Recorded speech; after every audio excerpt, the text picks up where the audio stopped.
Model 1 का second example करते हैं जो कि सिंपल इंटरेस्ट पर ही बेस्ड है। क्वेश्चन है यहाँ पे, an amount becomes ₹10,000 in 3 years at 20% per annum, what is the amount. तो हम पहले भी डिस्कस कर चुके हैं कि यहाँ पर अमाउंट का क्या मतलब है, ठीक है, कि ये टोटल अमाउंट की बात कर रहा है या प्रिंसिपल अमाउंट की बात कर रहा है। अब हम कैसे जानेंगे कि ये प्रिंसिपल अमाउंट है कि ये टोटल अमाउंट की बात कर रहा है। तो हम क्वेश्चन में दी हुई स्टेटमेंट से समझेंगे कि ये प्रिंसिपल अमाउंट है या फिर टोटल अमाउंट है।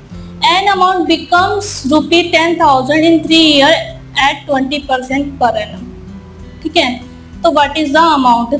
अब जब बिकम्स ₹10,000 इन 3 years, 3 साल में जो अमाउंट है वो 10,000 हो जाती है 20% पर एनम के रेट ऑफ इंटरेस्ट पे, ठीक है। जब बिकम वर्ड आता है यहाँ पर तो यानी कि ये जो अमाउंट दी गई है ये अमाउंट है टोटल अमाउंट। कैसे, इसको हम एक सिंपल एग्जांपल से समझते हैं। फॉर एग्जांपल कि बैंक में हमने 5,000 रुपीज जमा करवाए, ठीक है, कुछ रेट ऑफ इंटरेस्ट पे।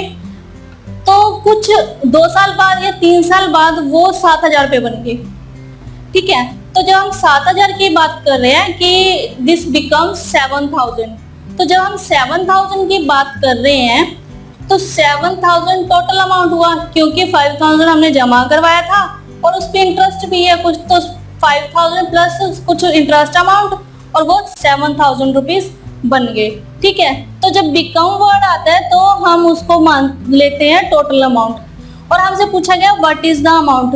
तो यहाँ पर टोटल अमाउंट दी हुई है, टाइम दिया हुआ है और रेट ऑफ इंटरेस्ट दिया हुआ है। हमें अमाउंट फाइंड आउट करना है, यानी कि हमें यहाँ पे प्रिंसिपल फाइंड आउट करना है, ठीक है। तो क्लियर है कि जब बिकम वर्ड आएगा तो हम इसको टोटल अमाउंट कहेंगे और जब हमें क्वेश्चन में टोटल अमाउंट दी हुई है तो ऑब्वियस है कि ये अमाउंट जो पूछी गई है वो प्रिंसिपल अमाउंट होगी, ठीक है। अब क्वेश्चन में हमें सिंपल इंटरेस्ट तो नहीं दिया तो हम प्रिंसिपल अमाउंट को कैसे फाइंड आउट करेंगे। हमें टोटल अमाउंट का फॉर्मूला पता है, सिंपल इंटरेस्ट होता है PTR/100, है ना।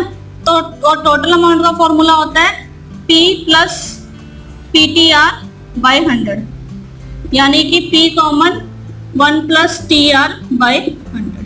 तो जो वैल्यूज हमें दी है हम यहाँ पे सब्स्टिट्यूट कर देते हैं। अमाउंट दिया हमें 10,000 क्वेश्चन में, ठीक है। P हमें फाइंड आउट करना है 1 प्लस T है हमारे पास 3 ईयर और R है हमारे पास 20% डिवाइड बाय 100। इसको अगर हम सिंप्लीफाई करें तो ये आया 10,000 is equal to P1 plus 60/100, ठीक है। अगर हम इसको सिंप्लीफाई करेंगे तो 23 टाइम्स और 25 टाइम्स, तो 10,000 इज इक्वल टू P, ये आएगा 8/5, ठीक है। तो अगर हम P इधर आ जाएगा और 10,000 जाएगा तो ये होगा 10,000 मल्टीप्लाई 5/8। तो ये सिंप्लीफाई करें इसको तो 12, 15 पे ये कैंसल आउट होगा तो ये आया 6,250 रुपीज, यानी कि जो प्रिंसिपल अमाउंट है वो है 6,250 रुपीज, ठीक है। तो ये था क्वेश्चन को करने का एक रेगुलर प्रोसेस जो कि हम नॉर्मल प्रोसेस करते हैं। इसको हम परसेंटेज के कॉन्सेप्ट से समझ लेते हैं कि हम इसे कैसे सॉल्व करेंगे। टाइम दिया हुआ है हमें 3 ईयर, ठीक है। रेट ऑफ इंटरेस्ट है 20% पर एनम।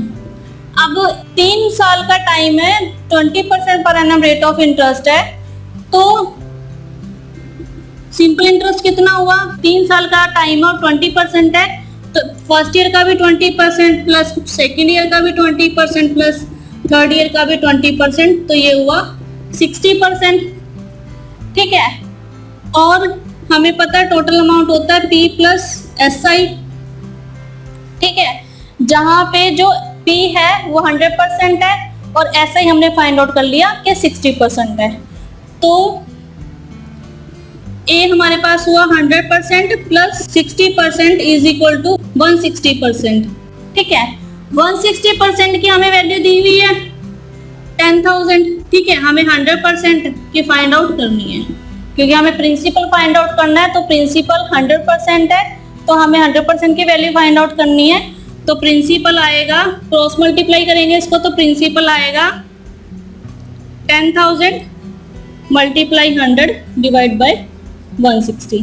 तो अगर इसको कैंसिल आउट करें तो 2 8 टाइम्स, 5 टाइम्स, 1 टाइम, 12 50 टाइम्स। तो अगर आप कैलकुलेशंस देखें तो दोनों कैलकुलेशंस सेम है, और इसको मल्टीप्लाई करें तो ये भी आएगा 6,250 रुपीज। ठीक है, तो हमें इसमें सिर्फ 2 या 3 स्टेप्स करने की जरूरत है परसेंटेज के कॉन्सेप्ट में, और आप क्वेश्चन को इजीली सॉल्व कर सकते हो। करना क्या है, सिंपली हमें टाइम दिया हुआ है, क्वेश्चन में रेट ऑफ इंटरेस्ट दिया हुआ है। ठीक है, हमने उसके according simple interest find out कर लिया। हमें पता है प्रिंसिपल 100% होता है, सिंपल इंटरेस्ट हमने फाइंड आउट कर लिया कि 3 साल का 60% है। हमारे पास जो 10,000 दिया हुआ है वो दिया हुआ है टोटल अमाउंट, तो टोटल अमाउंट हमारे पास 10,000 है और वो 160 की वैल्यू, तो हमने 100% यानी कि प्रिंसिपल फाइंड आउट करना है, तो हमने 100% की वैल्यू फाइंड आउट कर ली, जो कि आई 6,250 रुपीज। और याद रहे हमेशा कि प्रिंसिपल 100% रहेगा और क्रॉस मल्टीप्लाई करके आंसर को फाइंड आउट कर लो।